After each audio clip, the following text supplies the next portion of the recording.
అందరికీ praise lord. ప్రభువైన యేసుక్రీస్తు నామములో క్షేమంగా ఆరోగ్యవంతులుగా క్రీస్తును కనపరుస్తూ ఆయన వాక్యానికి విధేయులై జీవిస్తున్నారన్న మన జీవిత కాలంలో దేవుడు మరి యొక్క ప్రభు దినమిచ్చాడు. జూన్ నెల 21. ఈ విధంగా ఆన్లైన్ కలుసుకొని వాక్య ధ్యానం చేసుకునే ధన్యతను కూడా దేవుడు మనకి ఇచ్చాడు. కాబట్టి ముందుగా ఆయనకు స్తుతి చెల్లిద్దాం. ప్రార్థన. మహోన్నతుడా, మహాకనికరం గల దేవ, నమ్మదగిన మన దేవ, ప్రభావము గల మా తండ్రి, పరిశుద్ధమైన శ్రేష్టమైన గంభీరమైన జ్ఞానమైన మీ నామమునకు స్తుతులు. నన్ను మమ్మను మీరు వెనక్కి రక్షించుకున్నారు. మీ కృప, మీ విలువ, మీ ఉన్నత్యం ఈ విధంగా మాకు తెలియచేసి మీ నామములో మమ్మల్ని నడిపించుకుంటూ మా జీవిత కాలంలో మరి ఒక ప్రభు నిర్మించారు. 2021 ఈ విధంగా ఆన్లైన్లో మీ కృపను బట్టి కలుసుకునే దశించారు. విషమైన నియమాలను ఆశ్రయించి మాట్లాడటంలో వర్తమానంలో మీ కృపను నిర్వహించి మీ వాక్యంలో గ్రహించి మీ వాక్యంలో బలపరచు మీ వాక్యంలో మీకు సర్వం చేసి మీ వాక్యాన్ని జీవించడానికి నిర్ణయించి మాకు సహాయం చేయమని యేసుక్రీస్తు పరిశుద్ధ నామములో వేడుకుంటున్నాము తండ్రి. ఆమేన్.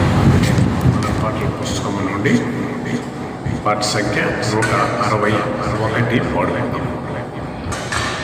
ఈ క్రోత దినమందు హాయిగా లేచుచు మా తండ్రి కాపునందు సంతోష పాడుడు ఆరోగ్య బలముంది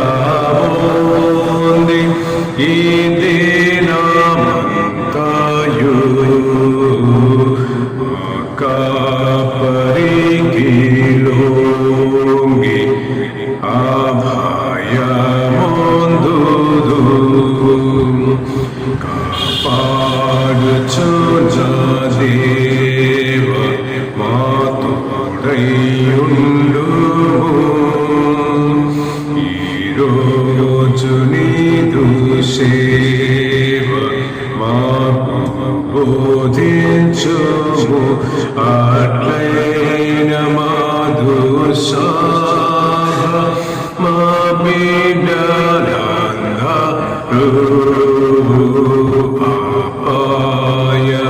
అపాయముంద హాయిగా నుందురు.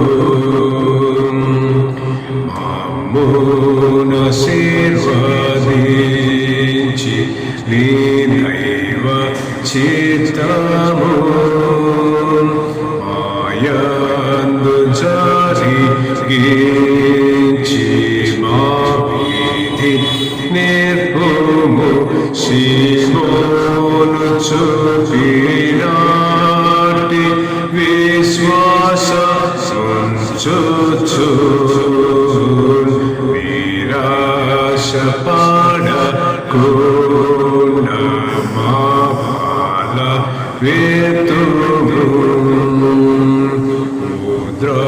ద్రాక్షవల్లి యగు మా ప్రియ ప్రభువా, తికేల మగు మాకు ఆనంబు నిమయని ఆత్మచే వారాంబు మాకిచి దయగా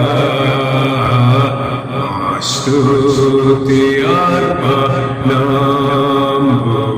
అంగీకరించుమా. పాట సంఖ్య 64. నా మట్టుకైతే బ్రతుకుట క్రీస్తే, చావైతే లాభము.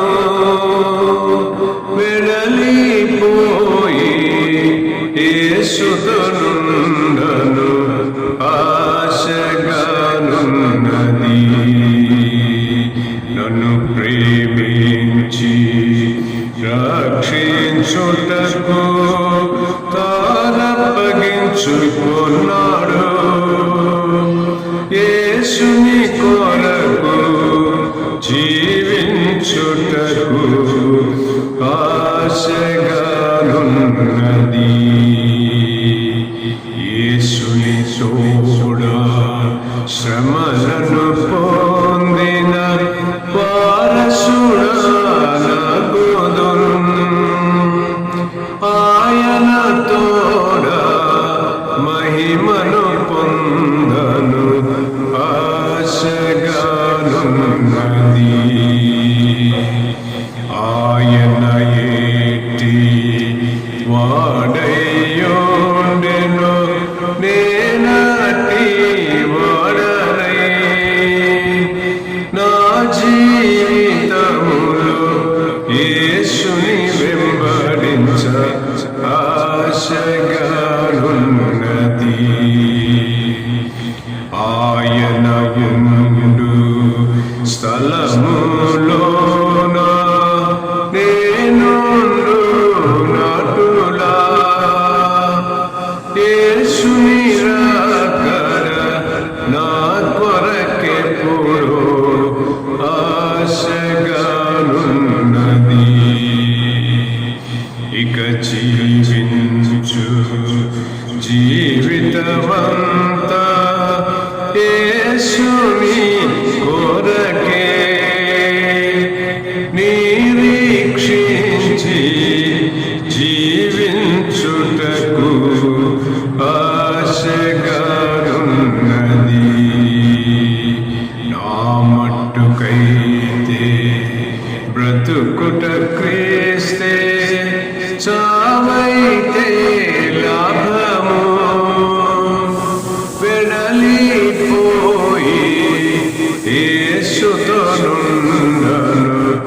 ఆశగానున్నది. ఈ దిన వాక్య భాగము యెహోషువ గ్రంథం 22వ అధ్యాయం 1 నుండి 8 వచనాలు చదువుకుందాం. యెహోషువ గ్రంథం 22వ అధ్యాయం 1 నుండి 8వ వచనం వరకు. బైబిల్ ఉన్నవాళ్ళు తీసి చూస్తూ ఉండండి. బైబిల్ లేని వాళ్ళు జాగ్రత్తగా వినండి. నేను చదువుతున్నాను. యెహోషువ రూబేనీయులను, గాదీయులను, మనష్షే అర్ధగోత్రపు వారిని పిలిపించి వారితో ఇట్లనెను. యెహోవా సేవకుడైన మోషే మీకు ఆజ్ఞాపించినదంతయు మీరు చేసి ఉన్నారు.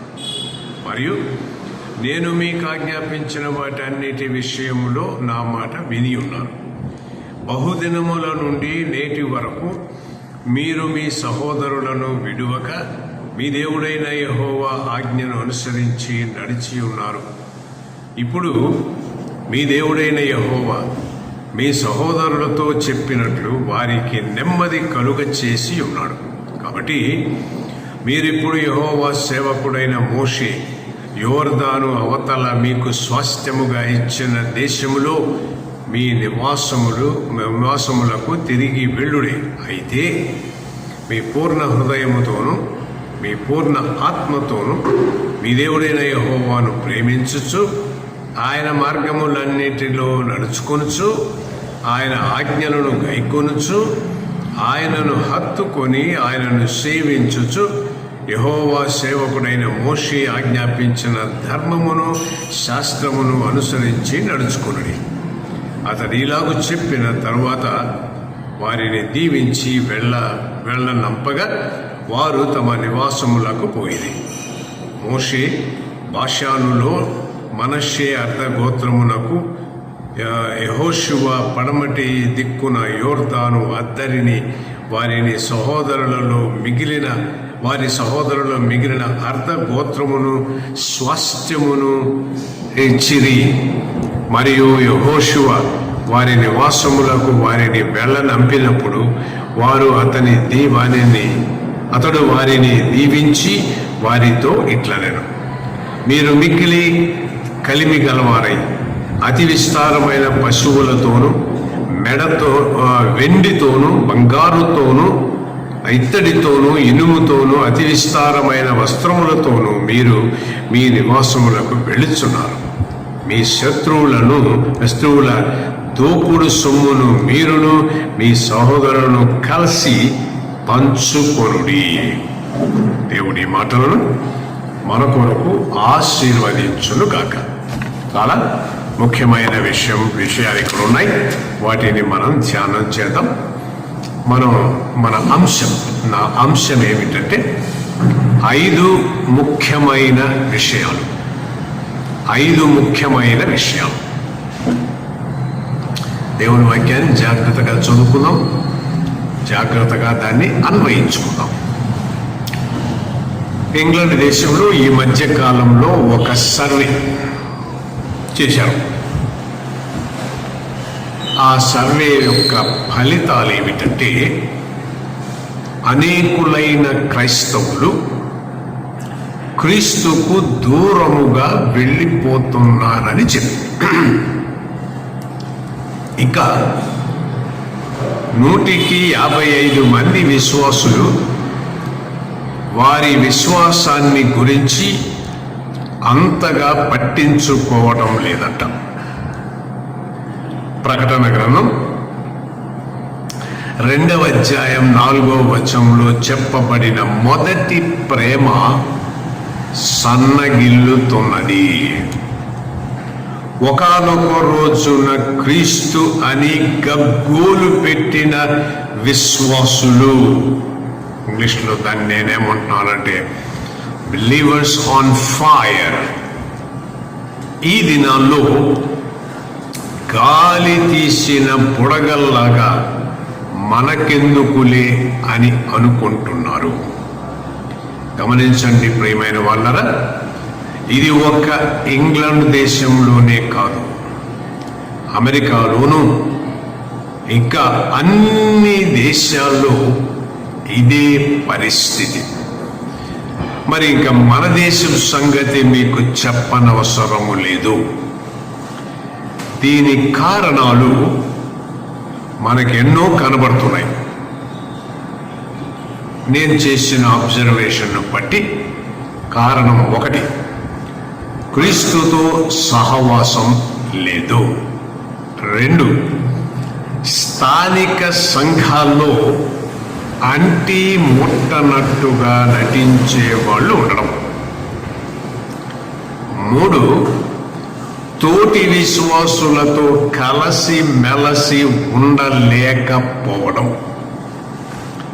4, విశ్వాసుల సహవాస కూడికల్లో పాలు పంచుకొనకపోవడం.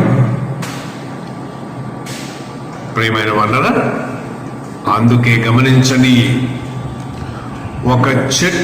ఒక కొమ్మ చెట్టు నుండి కొట్టివేయబడితే ఏమవుతుందో మనకందరికీ తెలుసుగా, ఎండిపోతుంది.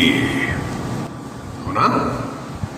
అందుకే మన ప్రభువైన యేసుక్రీస్తు తన సేవలో నొక్కి వక్కాణించాడు.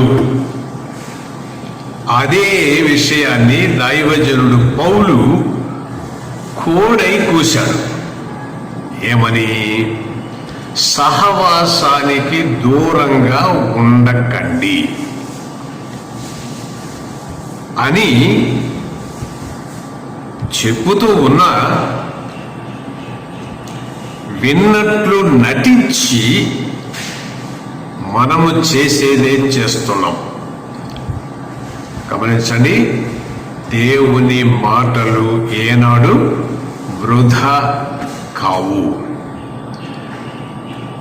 ఇటువంటి పరిస్థితిని ఏనాడో గమనించాడు దైవజనుడు యెహోషువ.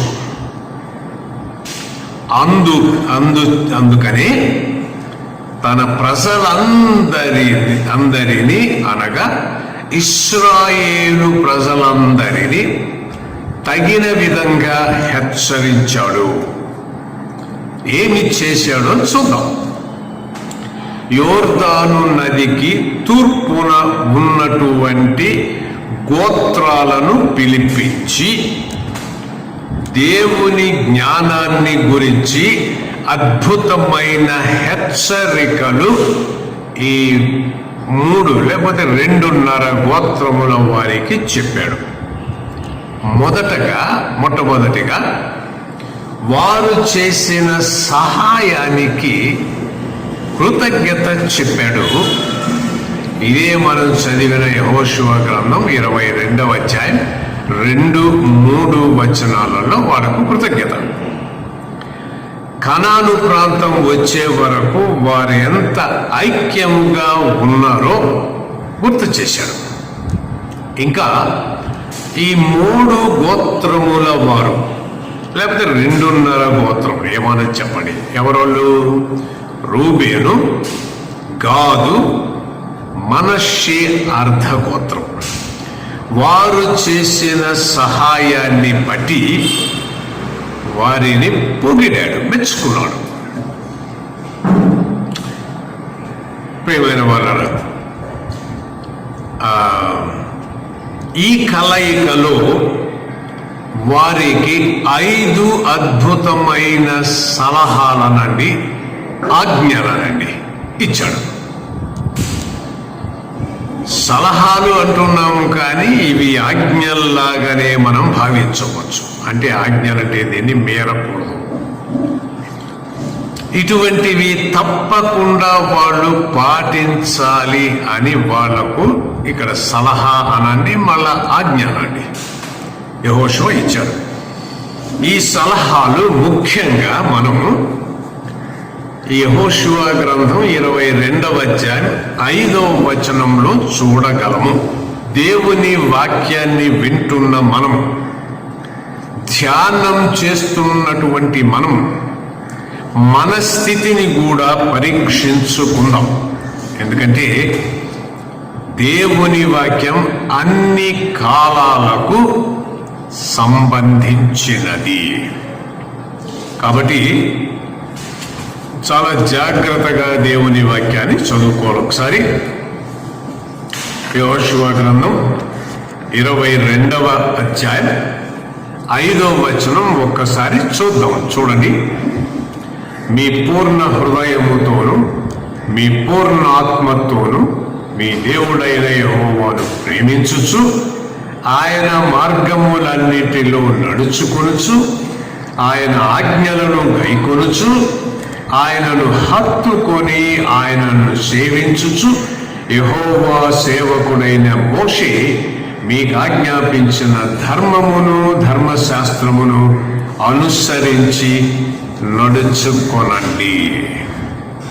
ఈ 5 ఆజ్ఞలు, సలహాలు ఏమిటో వాటిని మనం ఇప్పుడు ఒక్కొక్కటిగా ధ్యానం చేద్దాం. మొదటిది ప్రేమ. యెహోవాను ప్రేమించాలి అన్నాడు. ఇక్కడ ప్రేమ అంటే లవ్. ఎలా ప్రేమించాలో చెప్పాడు చూడండి. మీ పూర్ణ హృదయముతోను పూర్ణ ఆత్మతోను మీ దేవుడైన యెహోవాను ప్రేమించుచూ ఉండండి అన్నాడు. ఇదే విషయం మత్తయి సువార్త 22వ అధ్యాయం 37వ వచనంలో ప్రభు చెప్పాడు. అసలు గమనించండి, ప్రేమలో దాగి ఉన్నటువంటి మాట ఏంటంటే త్యాగము. త్యాగము లేకుండా ప్రేమన్న మాటకు అర్థం ఉండదు. అయితే ఇక్కడ గమనించండి, ఇక్కడ ఉన్నటువంటి ప్రేమ దైవికమైన ప్రేమ. ఇందులో ఉండవలసిందేమిటంటే యెహోవా విధేయత. అదే మన ధ్యేయంగా ఉండాలి. పూర్ణ హృదయముతోను పూర్ణ ఆత్మతోను మీ దేవుడైన యెహోవాను ప్రేమించండి. ఇది మొదట ఆజ్ఞ.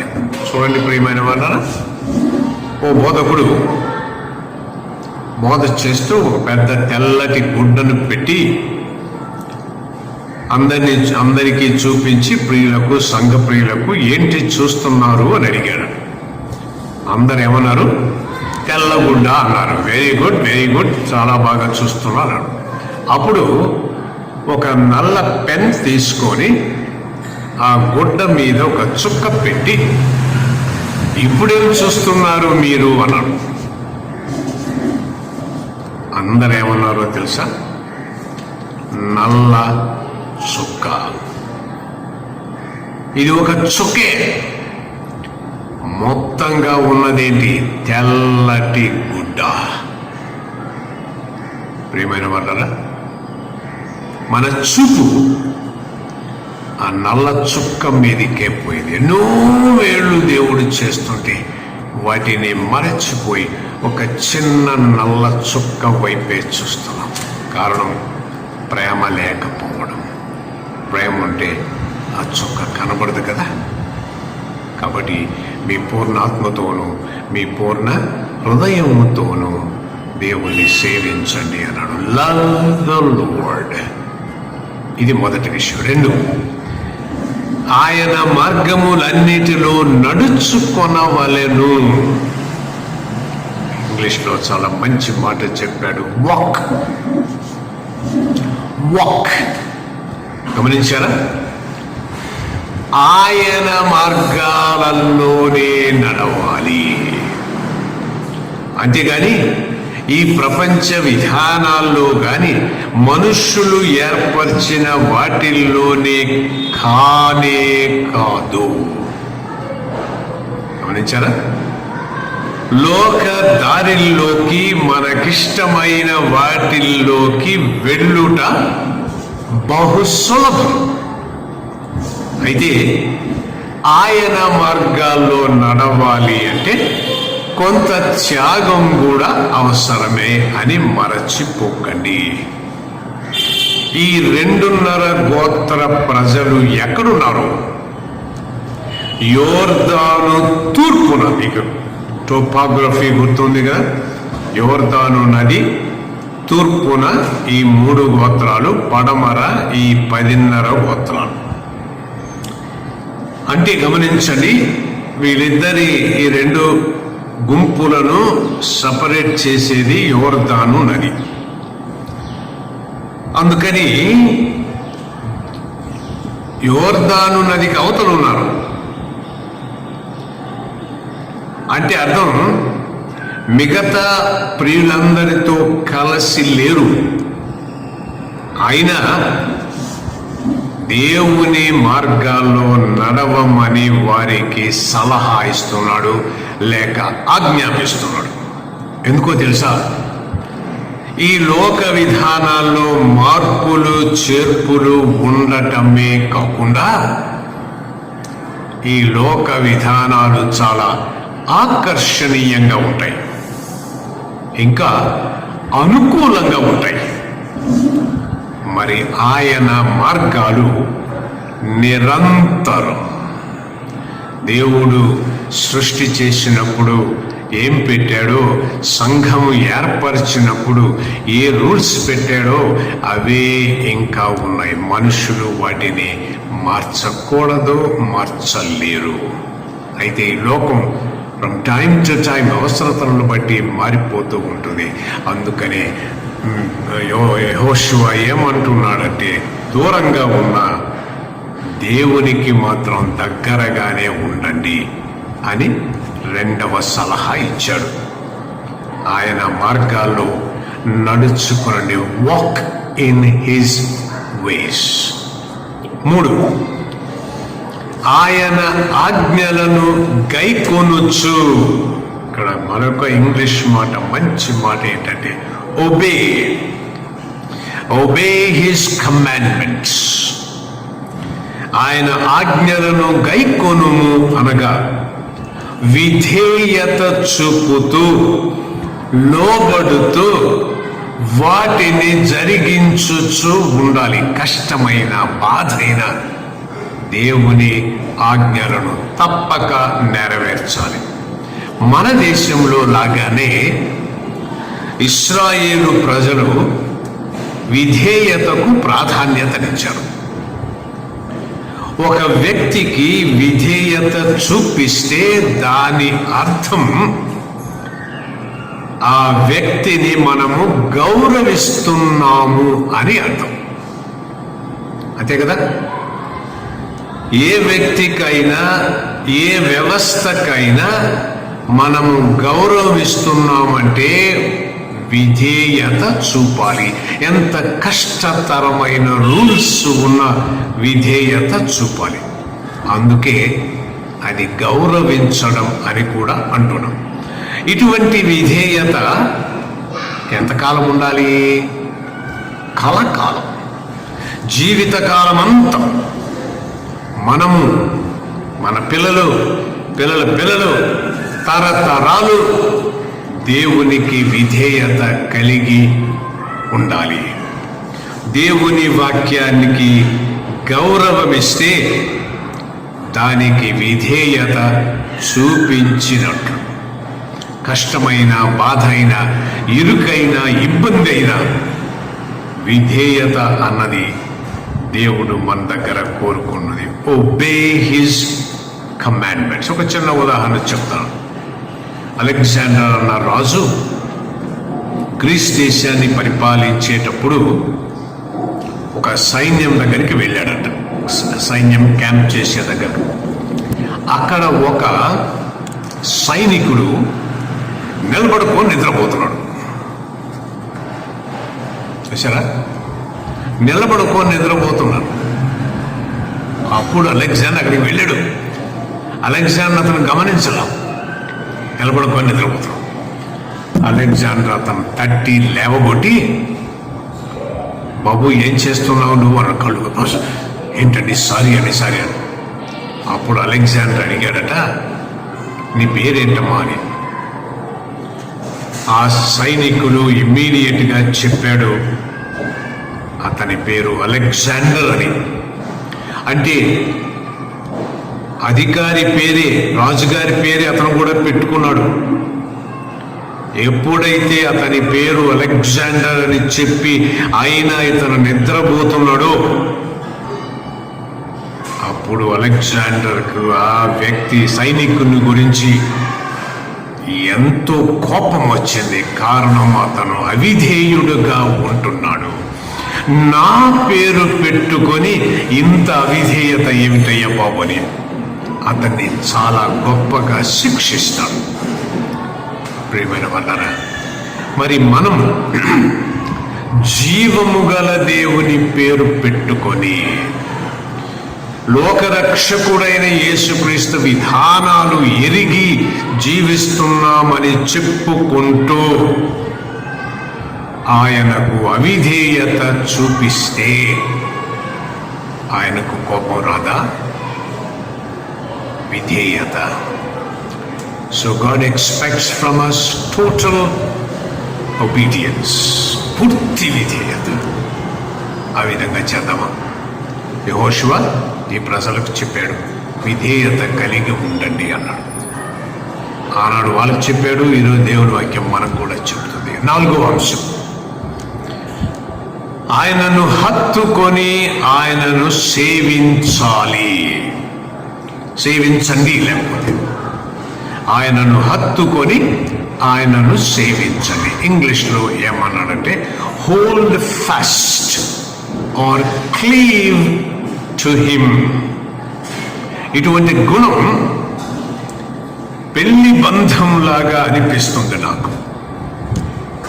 అనగా పెళ్లి చేసుకున్న ప్రియులందరూ ఒకసారి, చాలా సంవత్సరాలు అయిపోయి ఉండవచ్చు, అయితే మీరు పెళ్లి రోజు చేసిన ప్రమాణం మీకు గుర్తుందా? భార్య భర్తతో, కాబోయే భర్తతో, కాబోయే భార్య కాబోయే భర్తతో ఏమని ప్రమాణం చేస్తారో తెలుసా? మరణము వరకు నీతోనే, మరణము వరకు నీతోనే. పెళ్లిలో ఉన్నటువంటి రహస్యం అదే. అయితే ఈ మధ్య ఈ బంధకాల లాంటి వాటిల్లో కొంచెం తేడా వచ్చేసింది. అందుకే విడాకులు ఎక్కువైనాయి. గతంలో మన దేశంలో ఇవి శూన్యముగా ఉండేటువంటి నో డివోర్స్. ఎందుకో తెలుసా? ఈ వివాహ బంధములో భర్తకు భార్య లోబడవలసినదే, అంతే. ఆయనను హత్తుకొనమనగా అదే అర్థం. ఈ రోజుల్లో కొంచెం తేడా వచ్చేసిందా? నీకంటే నేను ఎక్కువ సంపాదిస్తున్నా, నాకంటే నీకు ఎక్కువ చదువు లేదు, సంపాదన లేదు, పోటీ, విధేయత లేదు. హోల్డ్ ఫాస్ట్, ఆ నిబంధనను గట్టిగా పట్టుకోవటం లేదు ప్రియమైన వాళ్ళను.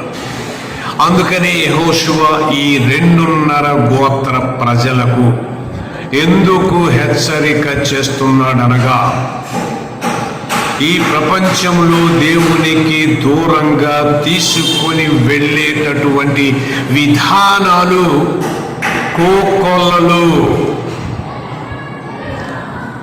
వాటి చివర భయంకరత్వమే, అంటే ది ఎండ్ ఇన్ కేయాస్. కానీ దేవుని విధానాల్లో ఎల్లప్పటికీ ప్రశాంతతే, ఎప్పుడు విధేయత కలిగి ఉంటే. చూసారా ప్రియమైన వాళ్ళ? అందుకనే మిగతా 10.5 గోత్రాల ప్రియులకు దూరంగా ఉన్న యెహోవాను హత్తుకొని సేవించండి అని సలహా ఇస్తున్నాడు. దేవునితో అనుసంధానం కలిగి ఉండాలని యెహోషువ ఉద్దేశం. మరి విశ్వాసులమని చెప్పుకునే మనం కూడా let us hold fast to the Lord and His commandments. 5వ సలహా లేకపోతే 5వ ఆజ్ఞ, యెహోవా సేవకుడైన మోషే మీకు ఆజ్ఞాపించిన ధర్మమును ధర్మశాస్త్రమును అనుసరించి నడుచుకొనుడి. ఇంగ్లీష్లో సింపుల్గా ఒక మాట చెప్పేశాడు, సర్వ్, సేవ చేయండి. నడుచుకొనండి అనగా సేవ చేయండి లేక పరిచర్య చేయండి అని అర్థం. అందుకే ఇంగ్లీష్లో ఈ మాటను సర్వ్ అన్నాము. ఏ మనిషికైనా, ముఖ్యంగా విశ్వాసులకు ఆనందము, సంతోషము ఎప్పుడు కలుగుతుందో తెలుసా? ఆయన పరిచర్యలో ఉంటే, పరిచర్యలో పాలు పొందుతుంటే, అనగా ఆయన్ను ఘనపరుస్తూ మహిమపరుస్తూ ఆరాధిస్తూ ఉండేటప్పుడు కలిగేటటువంటి ధన్యత మరి ఏనాడు కలగదు. ఈరోజు మనందరి స్థితి ఆయన కృపే కదా. అందుకే మనం ఏం చేయాలండి? మనకున్న దానిలో దేవుని సేవకు ప్రధానంగా మన ధనాన్ని, సమయాన్ని, తలంతును ఇవ్వాలి. అవునా? మన దేశపు అలవాటు ఏమిటో తెలుసు కదా, దాచుకోవడం. అంతేగాని పంచడం కాదు. మన దేశంలో ఎక్కువ దాచిపెట్టుకుంటారు. రేపేం అవసరం వస్తుందో, వచ్చే సంవత్సరం వస్తుందో, అనారోగ్యం వస్తే హాస్పిటల్ ఖర్చులు కావాలి, అన్ని దాచిపెట్టుకుంటారు కానీ పంచి పెట్టరు.